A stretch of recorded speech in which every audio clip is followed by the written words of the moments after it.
Finance Minister Ken Ofori-Atta presents the 2020 budget this Wednesday, November 13. Joy Business and Joy News will bring you up-to-the-minute details. Join us for the live coverage of the 2020 budget on TV, radio, online, and on the ground.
Right, you're welcome back. So let's get started. The Finance Minister is going to be reading the 2020 budget in a short while, in a few hours. It's an important one because this is for the election year. Many expectations, but one of the areas in which this government has struggled to meet targets so far this year is in revenue, taxes. It's obviously an important issue. We are expecting some reforms of the tax structure to be announced in the upcoming budget reading. But what is the problem with our tax sector? Why are we getting it wrong? What needs to be done? How will this restructuring improve the ability of government to raise revenue? What is the potential revenue that we are missing out on, and why? So lots of things to discuss, but first let's find out what the finance minister actually said about tax in the last budget reading. Responsible citizens. Mr. Speaker, citizenship goes with responsibilities, and as we strive to prepare Ghana beyond aid, we need to find innovative ways to widen our tax net and to bring in the huge informal sector. As we as Ghanaians need to engage in a social compact of government whereby we all play a role. A partnership where government makes a commitment to provide the citizenry with basic social interventions and services to improve the livelihood of our people and to educate our youth who are Ghana's future. In exchange, Ghana expects, government expects the citizenry to play their part by registering for TIN numbers, paying their taxes, keeping the environment clean, reducing weights, and being their brother's keeper.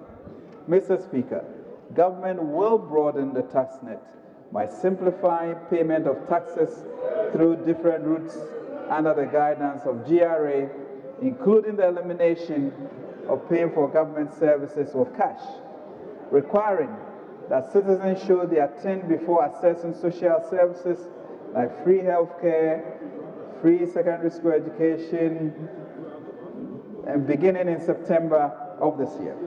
Other services like vehicle licensing and registration, passport services, banking services, as well as mobile money services, giving all persons and entities, regardless of resident status, an opportunity to honor their moral tax obligations that justify their access to public goods.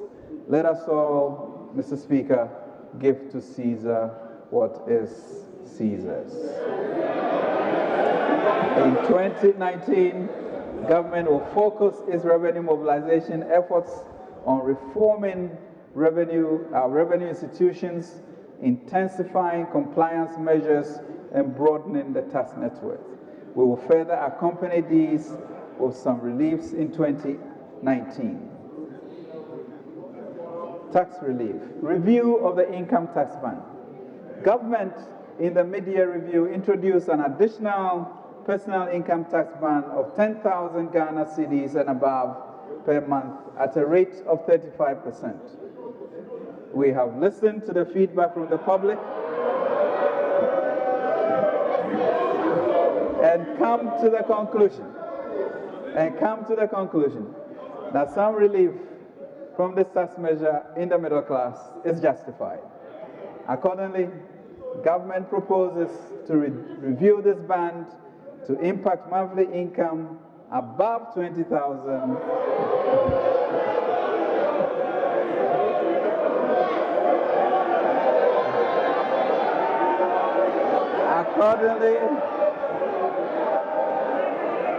Accordingly,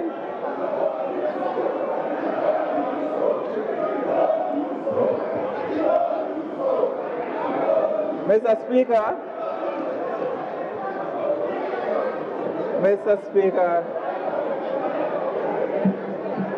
Order. Mr. Speaker, Order. Mr. Honorable Speaker, members, order. Mr. Speaker, we have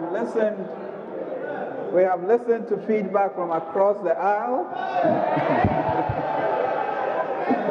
and propose, Mr. Speaker, to review the band to impact monthly income above 20,000 cedis and also at a rate of 30%.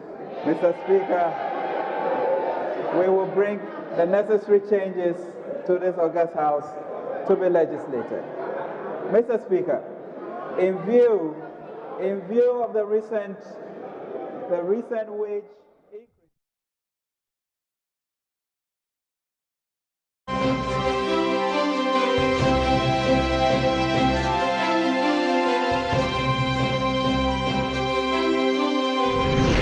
Thank you.